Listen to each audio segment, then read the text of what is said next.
அனைவருக்கும் வணக்கம். நான் உங்கள் கோபி. அனைத்து இந்து திருக்கோயில்கள் பாதுகாப்பு கூட்டமைப்பு நிறுவனர் மாநில பொதுச் செயலாளர். மாதாவரம் பகுதியில் அமைந்துள்ள KK தாளை ஒற்றைவடை தெரு பகுதியில் அமைந்துள்ள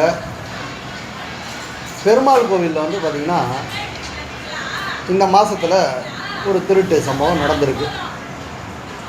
அது இந்த மாதத்தில் மட்டும் இல்லை, போன மாதத்தில் ஒரு திருட்டு சம்பவம், அதுக்கு முந்தின ஒரு திருட்டு சம்பவம், கிட்டத்தட்ட ஒரு 3 திருட்டு சம்பவங்கள் அந்த பகுதியில் நடந்திருக்கு.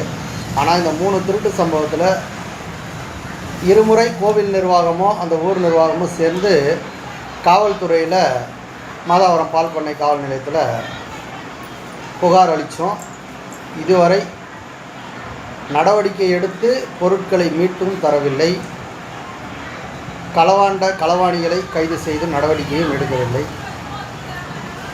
இது காவல்துறை எந்த அளவுக்கு விரைந்து பணியாற்றுகிறது என்பதை இதன் வாயிலாக நான் பார்க்கின்றேன். இதில் கடைசியாக நடந்த திருட்டு சம்பவத்தில் ஃபஸ்ட்டு நடந்ததில் பார்த்தீங்கன்னா, ஒரு நாள் திருட வந்தவனுங்க கோவிலோட பெல்லை பித்தளையில் அமைஞ்ச பெல்லை திருடிட்டு போயிட்டானுங்க, களவாண்டுட்டு போயிட்டானுங்க. அதுக்கப்புறம் கடந்த 5ஆம் மாதம் நடந்த திருட்டு சம்பவத்தில் கோவிலோட CCTV கேமராலாம் உடைச்சிட்டு அதுக்கப்புறம் கோவிலில் இருந்த உண்டியல் சில பித்தளை பொருட்கள்லாம் திருடிட்டு களவாண்டு போயிட்டாங்க. அதில் இருந்த பணங்கள்லாம் எடுத்துகிட்டு போயிட்டாங்க, உண்டியலோடையே எடுத்துகிட்டு போயிட்டாங்க. இதெல்லாம் புகார் கொடுத்துருக்கு. இப்போ கடைசியாக நடந்த திருட்டு சம்பவத்தில் கருவறைக்குள்ளே இருக்கிற 3 ஐம்பொன் சிலைகளை களவாண்டுறதுக்கு பிளான் பண்ணி வந்திருக்கானுங்க. கோவிலோட கதவை உடைச்சி அதுக்கப்புறம் கருவறையில் இருக்கிற மரக்கதவை உடைச்சி ட்ரை பண்ணியிருக்காங்க.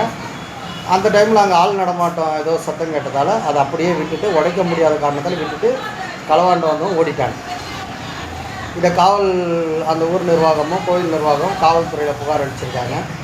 காவல்துறையினர் பார்த்துட்டு இன்னமும் ஆயிடுச்சு, ஒரு வாரம் ஆச்சு இந்த சம்பவம் நடந்து. ஆனால் இது வரைக்கும் குற்றவாளிகளை கைது செய்யலை. பொருட்களை இதுக்கு முன்னாடி களவாண்டு போன பொருட்களையும் ஏற்கனவே புகார் கொடுத்துட்டு ஆனால் மீட்டு தரலை.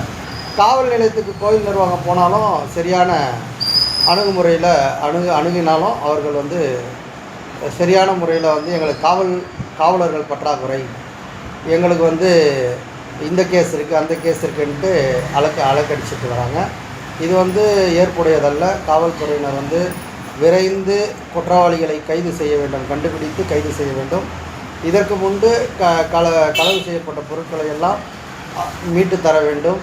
அந்த கோவிலுக்கும் அந்த ஊருக்கும் உரிய பாதுகாப்பு தர வேண்டும். இன்று கோவிலில் களவாடணும்னு வரவனுங்க நாளைக்கு ஊருக்குள்ளே இறங்கி களவாடணும்னு இறங்கிட்டாங்கன்னா நாளைக்கு மக்களுக்கு எந்த வகையில் பாதுகாப்பு இருக்குன்றது தெரியல. அதனால் அங்கே உடனடியாக இரவு நேரங்களில்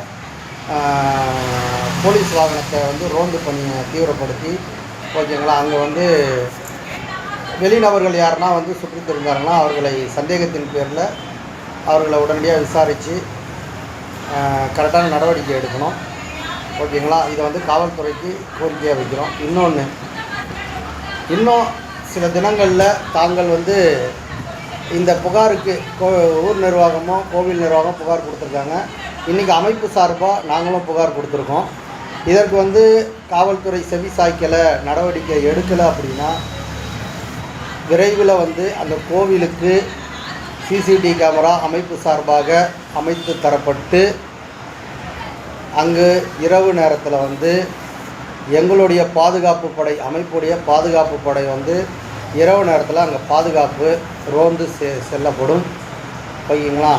இதில் அடுத்த முறை களவாணிகள்லாம் களவாண்டுறவங்களை பார்த்தா சட்ட ரீதி நடவடிக்கையெல்லாம் இல்லை, எங்கள் ரீதியான நடவடிக்கை தான், ஓகேங்களா. அதுக்கப்புறம் அது என்ன பிரச்சனை வந்தாலும் எதிர்கொள்கிறதுக்கு நாங்கள் பார்த்துக்கணும். ஏன்னா எங்களை பாதுகாத்துக்கிறதுக்கு நாங்கள் தான் பாதுகாத்துக்கணும். எங்கள் கோவில் எங்களுடைய சொத்தை, எங்கள் மக்களுடைய சொத்தை இதெல்லாம் நாங்கள் தான் பாதுகாத்தாகணும். ஏன்னா அன்றைக்கி அந்த நிலைமைக்கு தான் இன்றைக்கி எங்களை தள்ளப்பட்டிருக்கீங்க. அதனால் காவல்துறை எங்களால் குற்றவாளியை கண்டுபிடிக்க முடியல, எங்களால் இரவு நேரத்தில் அங்கே ரோந்து போக முடியாது அப்படின்னு சொல்லி எங்களுக்கு நாங்கள் கம்ப்ளைண்ட் கொடுத்துருக்கோம்ல, எங்களோட கம்ப்ளைண்ட்டில் ரிட்டர்ன் ஸ்டேட்மெண்ட்டாக நீங்கள் ரைட்டிங்கில் கொடுத்துருங்க. ரைட்டிங்கில் கொடுத்துட்டு எங்களால் ரோந்து போக முடியாது, எங்களால் பாதுகாக்க முடியாதுன்னு சொல்லி நீங்கள் எழுதி கொடுத்துருங்க. நாங்கள் எங்களோட அமைப்பு சார்பாக எங்களோட பாதுகாப்பு படைகளை ரெடி பண்ணி நாங்கள் அங்கே இரவு ரோந்து நாங்கள் பார்த்துக்குறோம், எங்கள் கோயிலை நாங்கள் பாதுகாத்துக்கிறோம். ஓகேங்களா. அங்கே எத்தனை திருடர்கள் அங்கே வந்தாலும், அவர்கள் எந்த வகையில் வந்தாலும் அதை எதிர்கொள்கிறதுக்கு நாங்கள் தயாராக இருக்கிறோம். ஓகேங்களா. அதான் சொல்லிட்டேனே, சட்ட ரீதியாக எதிர்கொள்ள வேண்டியது சட்ட ரீதியாக எதிர்கொள்கிறோம். ஓகேங்களா. வேறு எங்களுக்கு அச்சுறுத்துகிற வகையில் எதனா அங்கே யாருன்னா பண்ணாங்கன்னா அவங்கள அச்சுறுத்துகிற வகையில் நாங்கள் என்ன பண்ணணுன்றது எங்களுக்கு தெரியும், நாங்கள் பார்த்துக்கிறோம். சரிங்களா. நன்றி.